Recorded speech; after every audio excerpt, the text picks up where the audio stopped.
Now you are the son, right? You are the son. I know your father. I know you. And also for those people who are not aware, this is the famous Junior Gong's brother. So for those of you who don't know, this is Junior Gong's brother we're talking to right now, who is the lawyer of Vybz Kartel. And your father has a history of representing people like Gregory Isaac. So you guys have represented the entertainers and the entertainers so-called from the hood when they got in trouble. So you're not new to this kind of thing.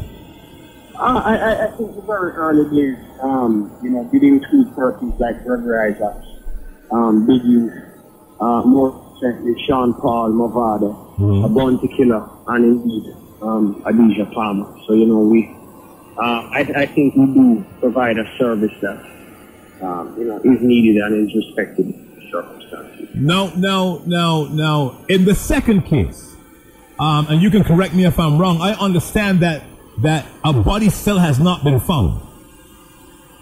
That was the position from day one. So there's no body that was found about the accused, the person who is supposed to be murdered. Nobody has been found, and indeed, I'm glad that you mentioned that, because there was a report that was being carried that originally there was a charred body that was recovered. That's right. That is not so. That is not true. That is not so. So let me ask you this: how then could every time you go to get bail, these persons could come with all these accusations? The judge, after it happens once and it's not true, it happens twice, it's not true, it happens 3 times, it's not true, doesn't the judge put their foot down and says, listen, you said it once, prosecution, it was not true, you said it twice, can't the judge see through that every time you're trying to get bail, they come up with something that denies the bail? I think at the time it was very prejudicial for him to have 2 murder cases before the court. Right. And that is something that we had raised an objection to very early, and indicated that, well, look, if there's no evidence in relation to this murder case, then you should drop the case against him, so that we can have, one matter before the court and be able to address the issue of bail properly.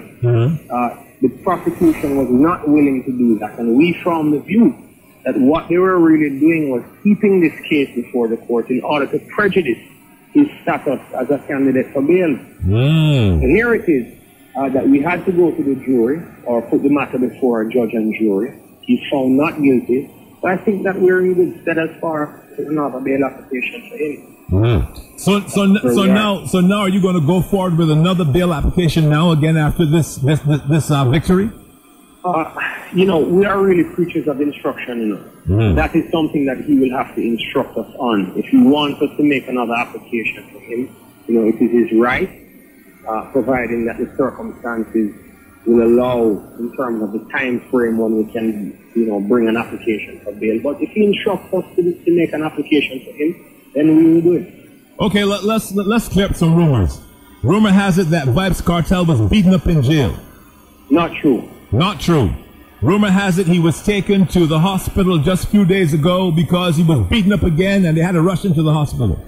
Not true. The last time he visited the hospital, he was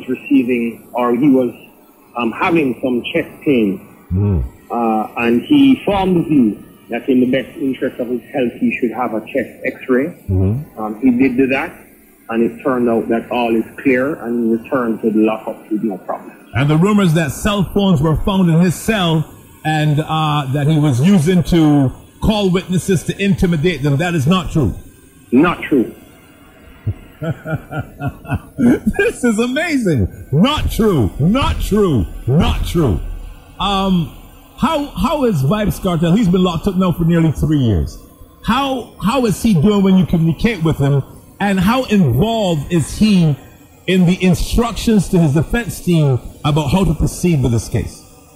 He's an intelligent person, and it makes, as we spoke about this in our original interview. Right. And it really makes our job a lot easier, because here it is that you have a client who is very involved in the defense.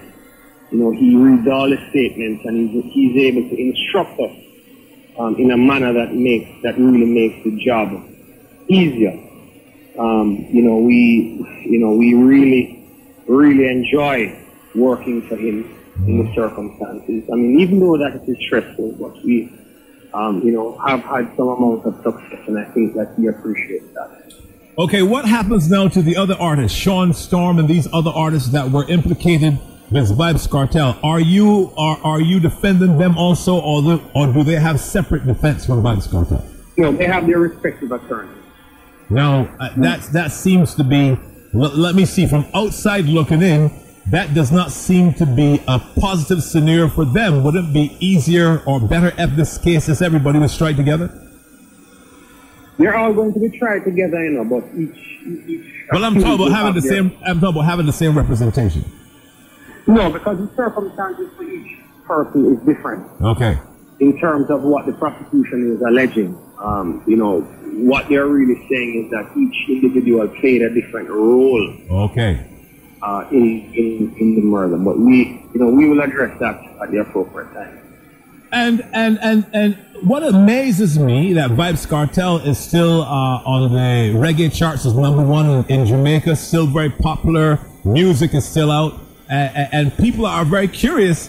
And I'm going to be a little bit facetious here, but people are a bit curious that he is a great visionary to be able to sing about things that are happening 3 years later, 3 years before. Not unlike many of the greats. Not unlike. You know what? He's got the best lawyer. You know why? Because you're. How old are you? How old are you? If you don't mind me asking.